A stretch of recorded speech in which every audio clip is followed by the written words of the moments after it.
Good morning, Sandy. Oh, good morning. Seems like you were a long way from here. Daydreaming? No, sir. No, I was, just thinking. So do you have a few minutes before you leave? I think so. Something bothering you? Yes, sir, there is. Kind of like to talk to you about it. You know you can talk to me at any time, Sandy. Well... What is it? You know that I, am in court today to testify in Blaine's defense. Yes. Well, sir, I'm afraid that some things may come out in the questioning, and I think maybe it's a good idea if I talk to you about it first.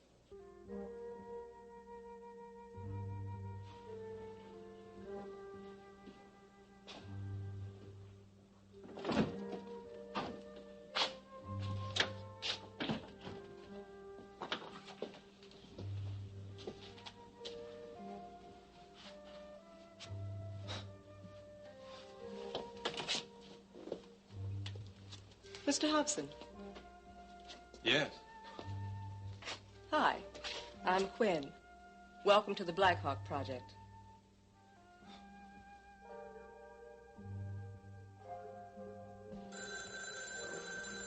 You better go inside.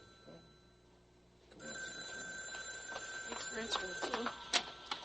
Hello. Hello, Rachel. It's Brian. Oh, hello, Brian. How are you? I'm just fine. I hope I didn't wake you up. No, not at all. I was just making breakfast. Oh, good. Look, I'd like to drop by on my way to court this morning, if that's all right. Yeah, what's up? Well, I have some news about the divorce. Oh. Well, what is it? Well, I'd rather tell you about it when I get there. Okay. Okay, well, we'll see you when you get here. Okay, bye-bye. Who was that? Brian? Yeah? Yeah. What did he want? He wants to come over. He has some news to tell us about the divorce.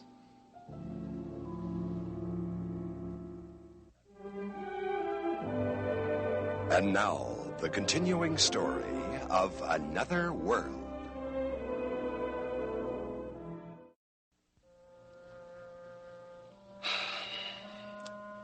Do you remember the night that you came to see me at Joey's apartment?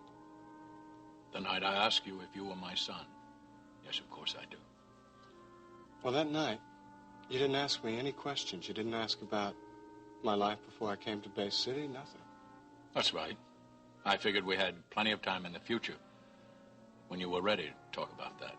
Besides, the facts were quite enough for one night. You know, I appreciated that, too. It happened just the way I wanted it to.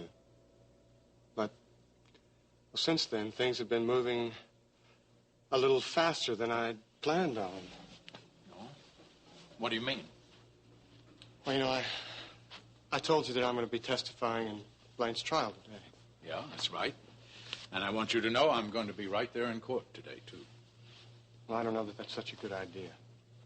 Why not? Please don't misunderstand me. It's not that I don't want you there. That's not it at all. It's just that I... Look, you're afraid, aren't you? You're afraid something's going to come out in court that'll make me, well, feel uncomfortable about your being my son. Is that it? Yes, sir, that's it. You don't have anything to be afraid of. I know the kind of person you are now. The past doesn't make a bit of difference. Oh, yes, sir, it does. No, Sandy, you're wrong about that. It doesn't. It doesn't to me. Do you realize that you have never even asked me for proof, any proof at all, that I'm your son? Yeah, I'm aware of that. Well, I think you should know that I don't have any. I mean, all I've got is the letter my mother wrote before she died. I suppose there's a birth certificate somewhere. I have no idea what's on it. I've never even tried to get a copy. See, I didn't even know my name was Corey until after she died. Sandy Corey. My full name is Alexander Sanderson Corey. But all the time I was growing up, everybody called me Sandy Sanderson. And it was... Well, it was later that I inverted the two names and began using Sandy Alexander. Mm-hmm. So? Is that what you're concerned about? That in court it might come out that your name is Alexander Corey? No, sir, it's not. What is it, Sandy? I don't really have the time to talk to you about all the things that I wanted to. Well, all right, then we'll talk about it later, if you like. If you still want to. I do want to. And I'm going to be in court there with you today. That would make me feel very good. No, I want you to know that knowing you, knowing that you're my father, is the most important thing that's happened to me in my life.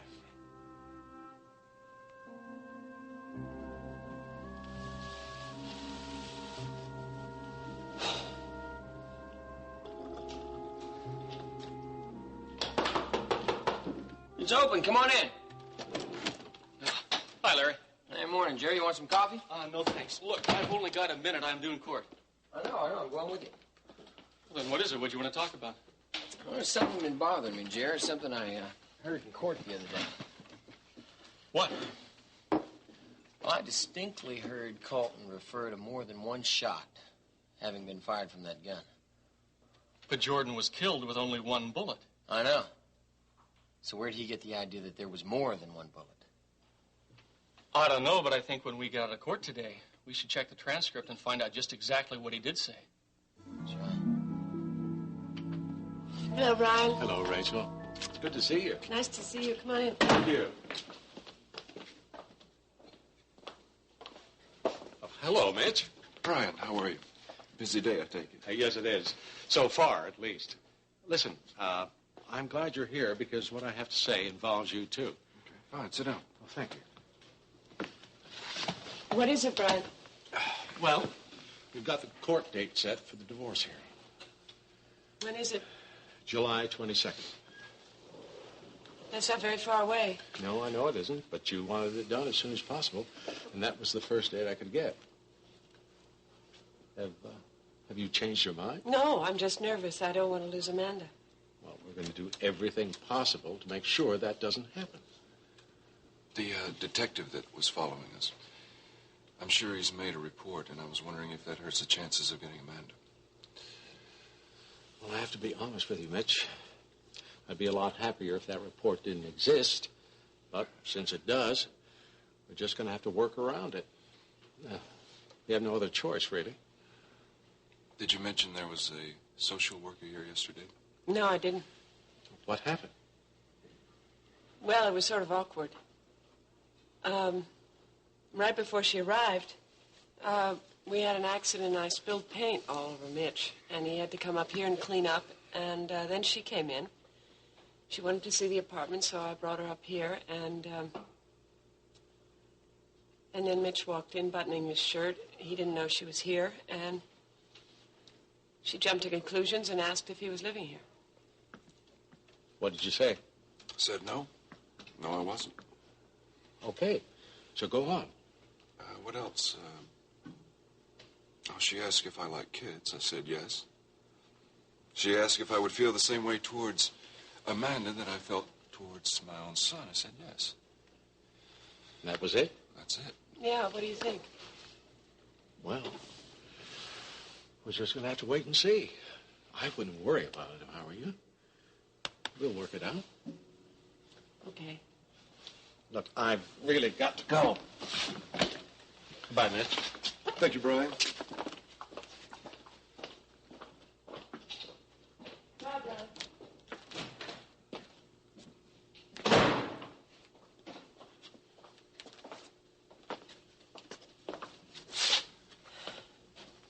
Well, do you think I'll get Amanda?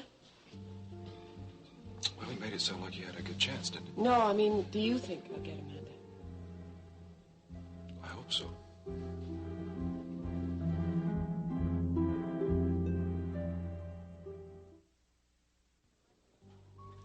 I hope everything is to your liking, Mr. Hobson. Well, yes, it is. In fact, I've never seen anything quite like this. I think you'll find that Mr. Black's taste is generally impeccable. Well, if this is any indication, I'm sure it is. Perhaps you should try your chair. See if it's comfortable enough for you.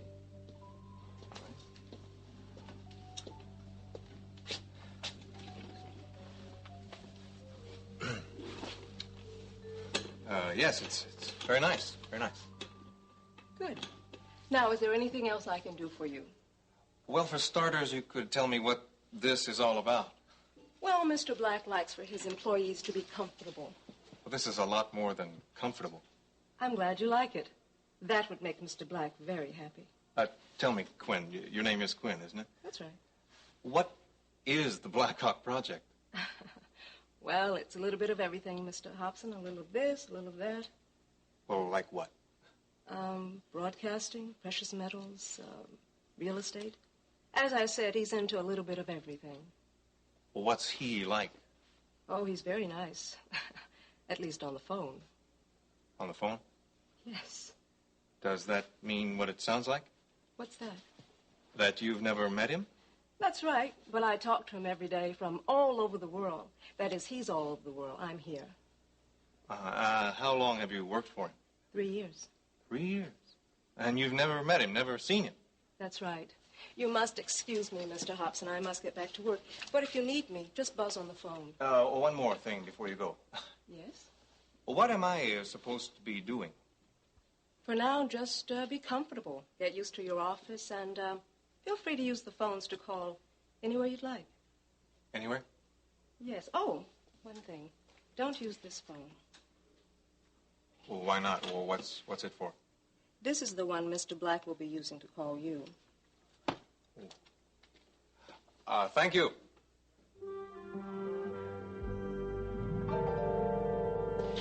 Glad I caught you in. I just dropped by for a second. I wanted to tell you how pleased I am with the figures the circulation department just gave me. The Ledger's selling more copies than it's ever sold. It's a significant increase. I hope you're as pleased about that as I am. Yes, of course I am. Thank you for telling me. I half expected to find you out at the courthouse covering the trial. Look, Mac, those are my plans, too. But look, you can smell it in the paper. I had to send a reporter to cover for me. Well, I'm not going to hold you up, but I did want to ask you, how's the article on the arena coming along? Well, I just finished reading it. I'm afraid we can't publish it. What's the problem? Oh, look, Mac, there's a lot of information here that ties Jordan to the company, but there's nothing we can prove. I'm beginning to come to the same conclusion that Jamie has with his editorial. There must be some way to prove those allegations. I think if I'm right, this trial is going to give us all the proof we need. State your name and occupation. Sandy Alexander. I'm the administrative assistant to the chief editor of Court Publishing. Mr. Alexander, you know the accused, Blaine Ewing? Yes. You knew about her relationship with the deceased, Jordan Scott? Yes, I did. You also were aware, were you not, that Miss Ewing, in the company of Mr. Grove, were on the run from Mr. Scott? Yes. It is also correct that you were to join them at some juncture while they were running. Yes, it's true. Now, will you tell us why Miss Ewing and Mr. Grove were running for Mr. Scott? Yes, they believed that Jordan Scott was going to kill Blaine and possibly Jerry. And will you tell us, please, how you came to join Miss Ewing and Mr. Grove? Well, Blaine called me. She said that Jerry was sick and she didn't know what to do. Now, she didn't want to tell me where she was because she's afraid that Jordan Scott might find out and come after her. Now, I was worried that Jerry might be in immediate need, so I handed the phone over to a doctor friend of mine. Who is this doctor? Dr. Holloway, Rick Holloway. He works at Bay City General. Go on. Well, he talked to Blaine, and after discussing Jerry's symptoms, he believed that Jerry had an infection, a post-operative infection, and he wanted to get some medication to him. And did he? Well, he gave me the medication and also a prescription for it. Well, how did you get it to Mr. Grove? Well, I finally convinced Blaine to tell me where they were, and I borrowed some money and flew down to Florida to meet them. Well, where was that in Florida? Gainesville. And then what? Well, I gave the medication to Jerry, and then we tried to decide what to do next. Then what happened? Well, I was just trying to remember that when Blaine and I got back to the hotel, Ken Steele was waiting in the room for us. I guess we just walked right into it. Walked into what? Oh, well, Ken was in the room, and he had Jerry's gun. We walked into it like a couple. Well, anyway, we managed to turn the tables on him, and somehow I ended up with Jerry's gun. I decided it was time for us to get out of there, so we headed north. Why north? Well, when you're in Florida, it's kind of tough to get much further south. I'm sorry, Your Honor. It's quite all right, Mr. Alexander. Please continue, Mr. Franklin. So, Mr. Alexander, you headed north. Yes, sir. We finally got to New York and checked into a hotel. Was Mr. Grove fully recovered by this time? No, he wasn't. I had been going to different doctors trying to get the prescription filled so that we couldn't be traced. And would you tell us how this odyssey concluded? Well, I went into a pharmacy, and the owner there asked me if my friend's father had found us, that he was looking for us. Well, of course, I knew that meant trouble, so I called Blaine and told her to get out of the hotel and check into another one. Then I went back to our hotel because we had our money stashed there, and there they were. Who was there? Jordan Scott, Ken Steele, and a guy named Eddie. Well, what happened to this gun you were carrying? The gun we now know to be registered to Jerry Grove. Jordan Scott took it away from me. You never saw it again? No. So, as far as you know, from the time that you were captured in New York until the time that Jordan Scott was killed, the gun was in the possession of Jordan Scott. Yes. Yes, sir, it was.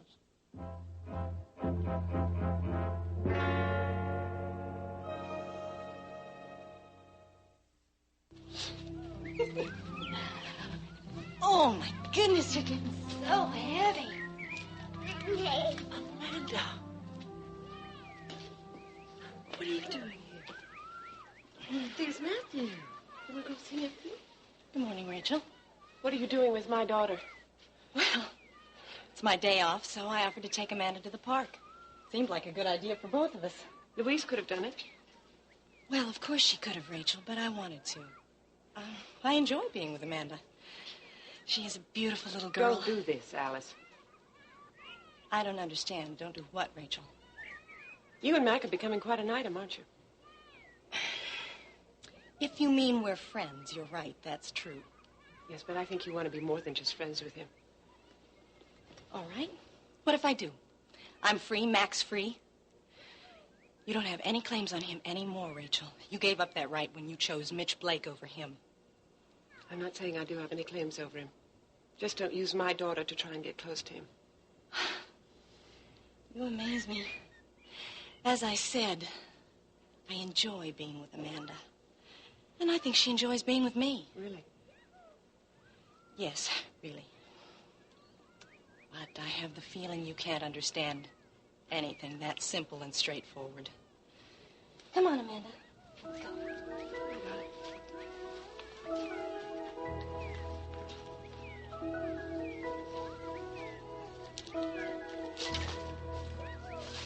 Hey, Philip, you got a minute? Hello, Jamie. How are you? Fine. Look, Jamie, do you mind if we really don't talk right now? I mean, I want to get down to the courthouse. I understand that today's the day Sandy Alexander's going to testify. You still on him, Philip? Oh, look, Jamie, I know how you feel about him, but I'm telling you, there's always been and there is now a lot of unanswered questions about that him. doesn't mean the answers are bad or even anyone's business. Yeah, well, we're going to find out in court, aren't we? I have a feeling that this trial is going to prove a lot of things to a lot of people. Oh, look, there's one other thing before I go. I want to tell you how much I enjoyed that article you wrote on Ilsa Needham. Oh, yeah? Yeah, I'd like to use it for our Saturday entertainment section, if that's okay with you. Well, great. Thank you. Listen, there is one other thing. I've been doing that investigation, and since I've started it, I'll tell you something. I'm beginning to agree with you and your editorial. I think you're on 100%.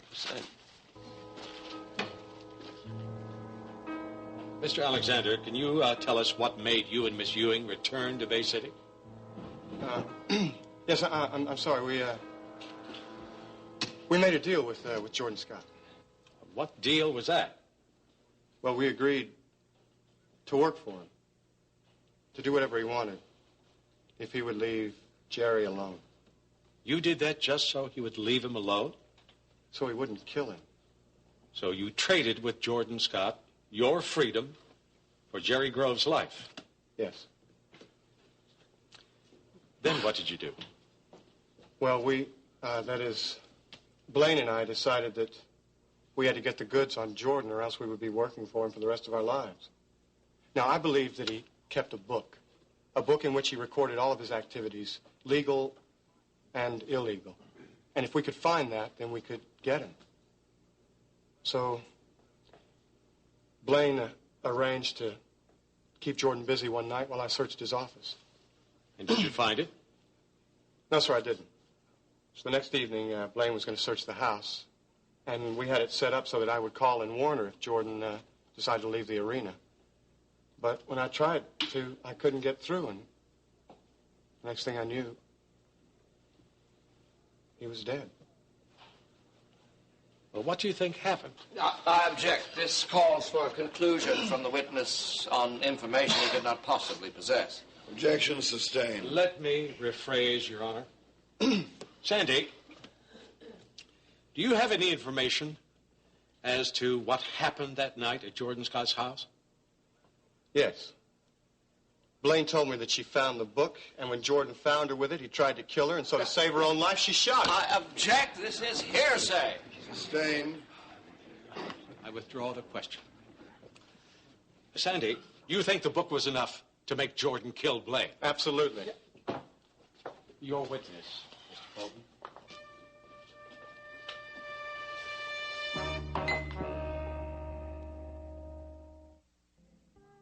Looked like you've had an active day. Oh, we had a wonderful day in the park, didn't we, Amanda? Was it good? Amanda, I've got a special treat for you. It's your favorite popcorn, and it's right out on the terrace. Do you want to go eat it, and then I'll join you in a minute? Go ahead, honey. Say goodbye to Mrs. Frame. Bye. Bye-bye, honey. Go on. Okay. Okay. Go on. With you in a Bye-bye, minute. Amanda. Okay. Well, I guess I'd better be going, too. Well, Mrs. Frame, could I speak with you for a moment? Of course, Louise. What is it? I suppose I shouldn't say anything.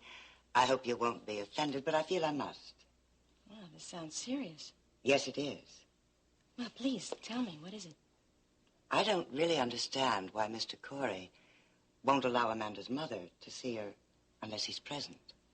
Well, I'm sure Mac has his reasons. I'm sure he does, but somehow it doesn't seem right that although Mrs. Corey can't see Amanda, he lets you see her whenever you wish. Well, Mac did say that it was all right with him if I saw Amanda. Yes, I know that. I'm worried about Amanda. Why? I guess you don't see it, but all this is very disturbing for her. When I tuck her into bed at night, she asks for her mommy. She really doesn't understand what's happening. All she knows is that she misses her mother. I see, Louise. It does have to be very hard for her. Divorces are always the hardest on the children.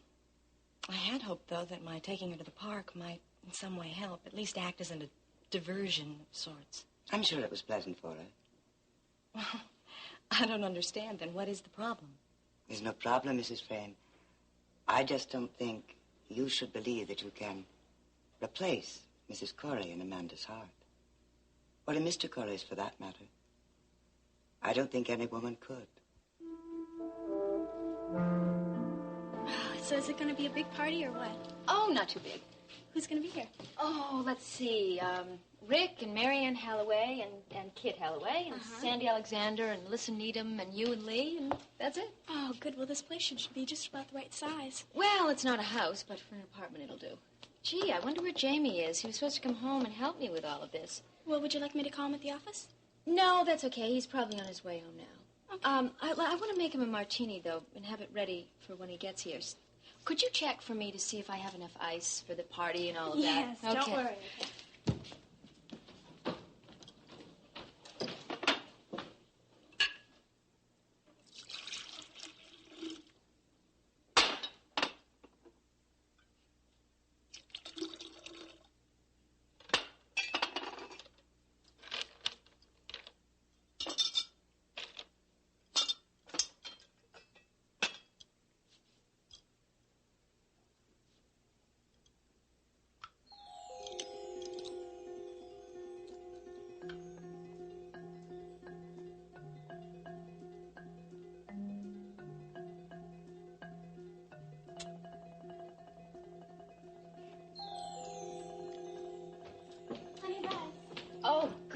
Thanks a lot, Sally.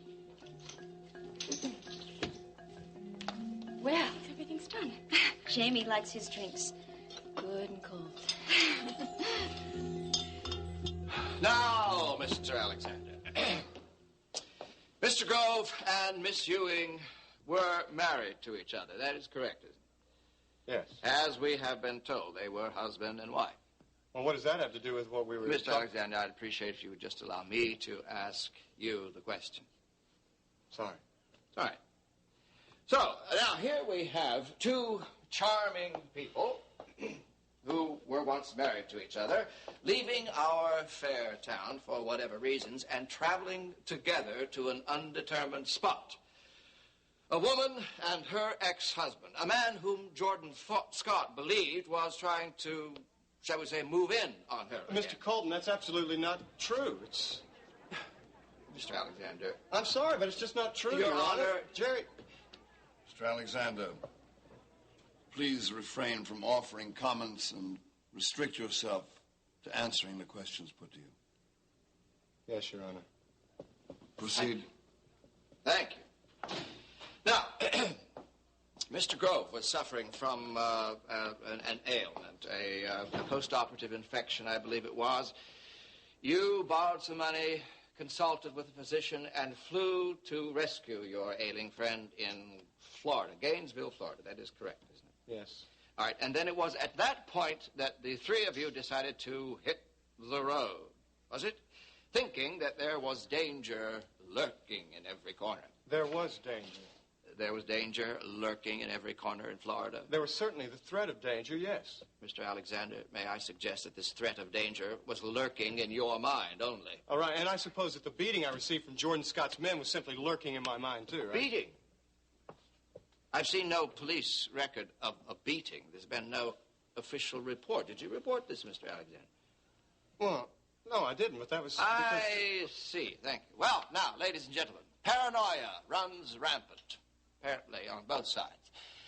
But Mr. Scott may well have believed that Miss Ewing was being held by this ardent ex-husband and his zealous friend against her own wishes. So he effects a rescue, and for this he is now accused of heartless brutality. No, Mr. Alexander, I suggest that this threat of danger to your lives exists only in your minds and has nothing whatsoever to do with reality. Jordan's book, his black book, would prove that the threat to our lives was very real. Yes, all right, here we are, the mythical black book. It's not mythical. Have you seen this book, Mr. Alexander? No, but I do know... No, then, all right, you have no way of knowing that this book did ever exist.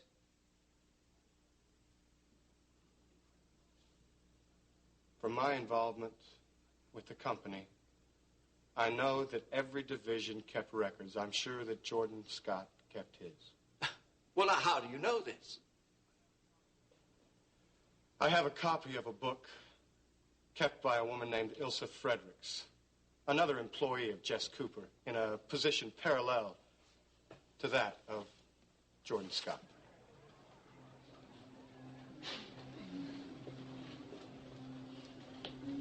Now, I don't suppose that you have a readable copy of this document that we could use as an exhibit here in this trial. Yes, I do.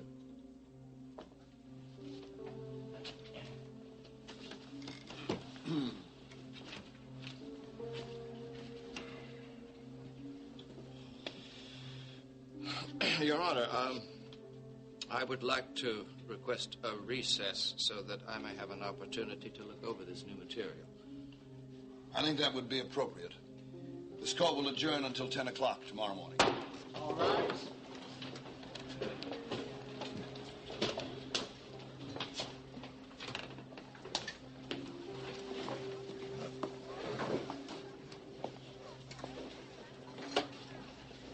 Sandy, why didn't you tell me about this? I'm going to have to read it, and then we're going to have a talk before you get back on that stand. Yes, sir. Oh, I have the feeling, come tomorrow, that you are really going to get it.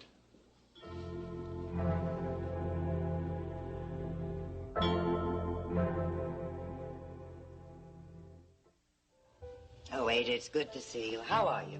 Well, I'm just fine, Louise. Business is good. I can't complain. You're looking good. I feel fit. Have you heard from Brooks? Mm-hmm. How's he doing? I have, Ada. I just got a letter, as a matter of fact. He's closing up the house in Hong Kong and will be back in Bay City soon now. Oh, well, that's great. I know you've missed him. Oh, indeed I have.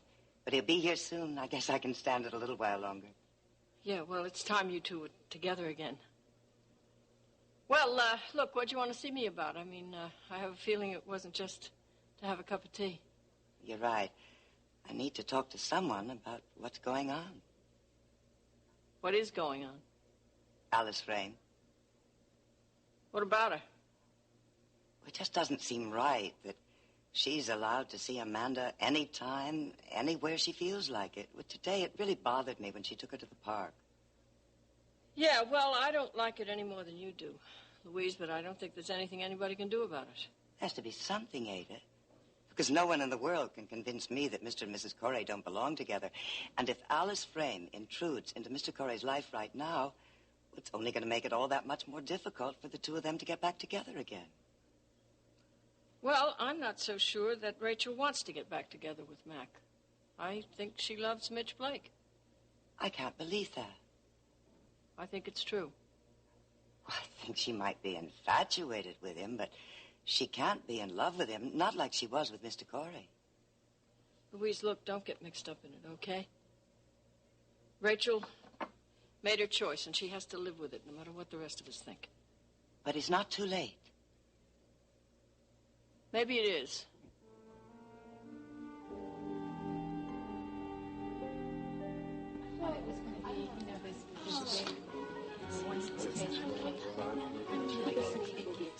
Well, I'm glad everything's going okay. You really like working for the publisher? Oh, I love it. It's wonderful. Well, that's terrific. Is it? Yeah.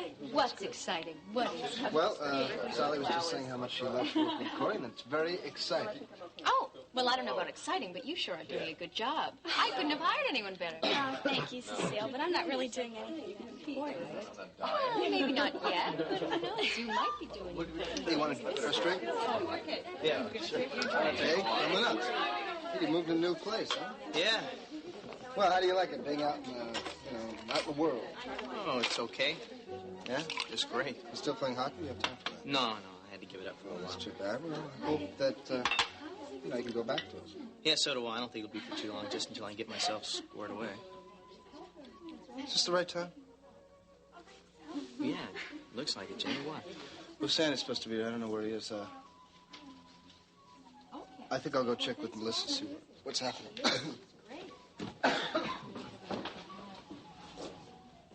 So, Marianne, I was really sorry to hear about your accident.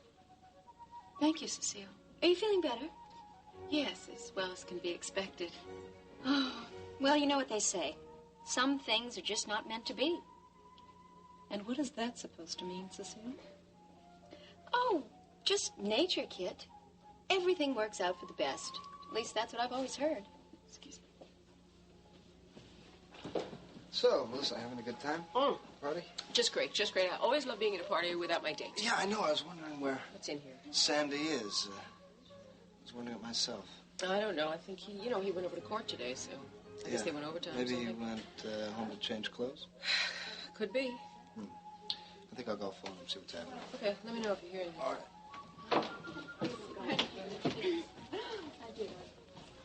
Lee, what are you doing? You're supposed to mingle.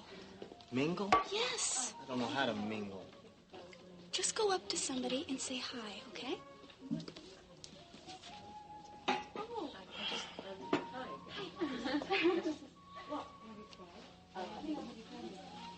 So, you having a good time?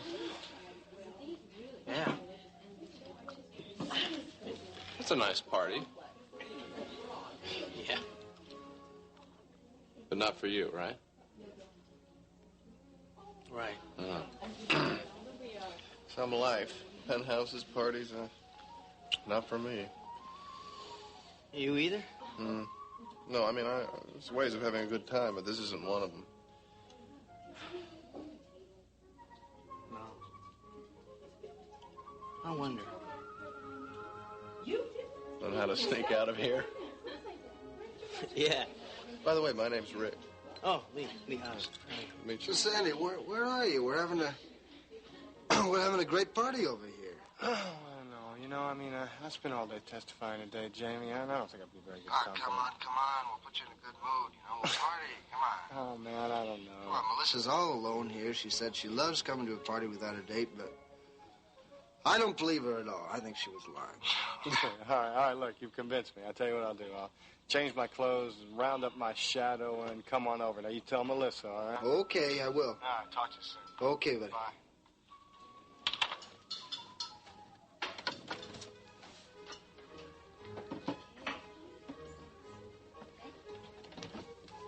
Jamie? Are you all right? Yeah. Are you sure? Yeah, I'm fine. I know you look a little pale. Well, here, this is from Cecile. She sent this over.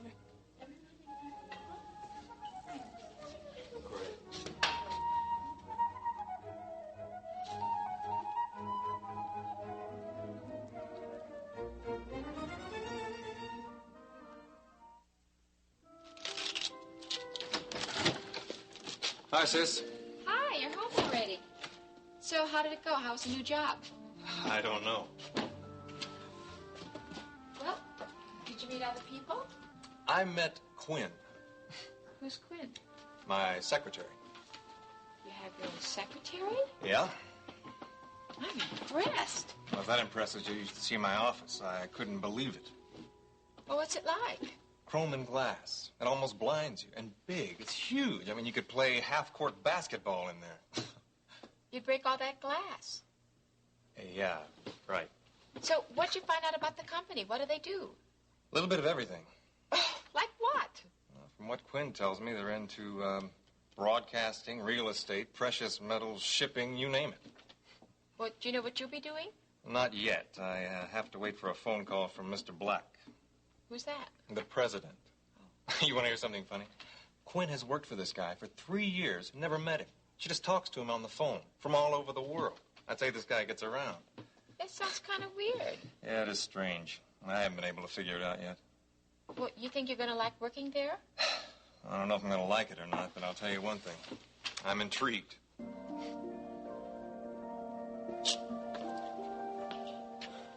Well, I was in the park with Matthew, and Alice was there with Amanda. Really tore me apart. I can see that. I think she's using Amanda to try to get closer to Mac.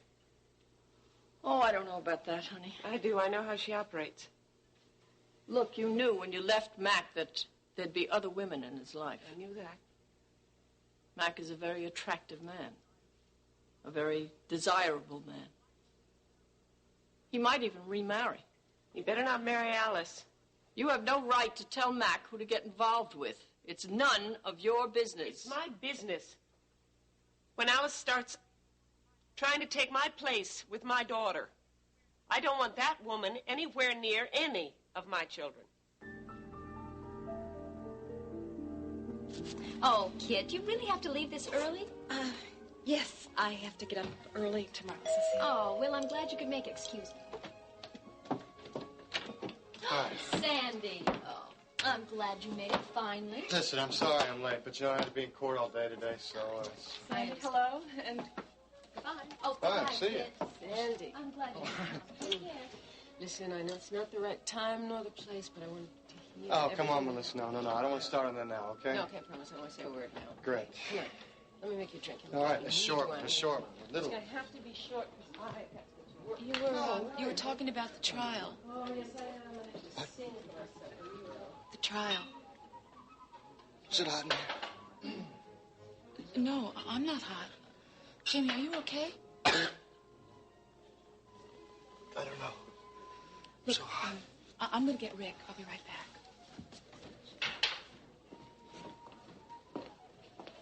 Hey, Jamie. Hey, here I am. And listen, buddy, you were right, you know? I really did need to get out. Melissa over there was just... What? Hey, listen, buddy, are you all right? No. So hot. Hey, listen, man. Oh, look, hey, come on, buddy, come on. Let's go sit on the couch. Yeah, come on. me? Oh, it's hot. There you go, come on. Come on. Oh, easy, buddy, come on. Jamie, what's wrong? I'm hot. Chip, just relax. Yeah. That's it. Come on, buddy. Give me a rest. Jamie?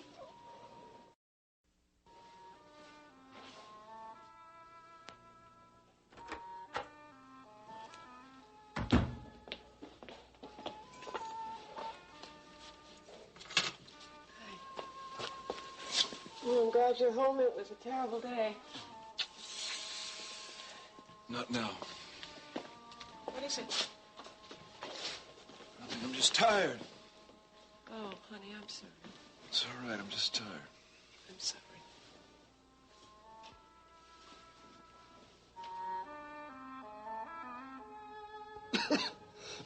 Shirt, Sandy. I've got it. Rick, what's wrong with him? What's I don't wrong? know. His pulse is erratic. We've got to get him to the hospital. Listen, can I help? Yeah, let's get him up. Okay. Cecile? What? I'm right here. Get me a jacket or something.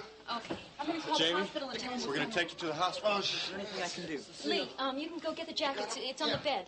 Rick, where's your car? It's right out front. Okay, great. Is this one? Yes, that's fine. Thank you. Yeah, we'll have him in about 15 minutes. Thanks.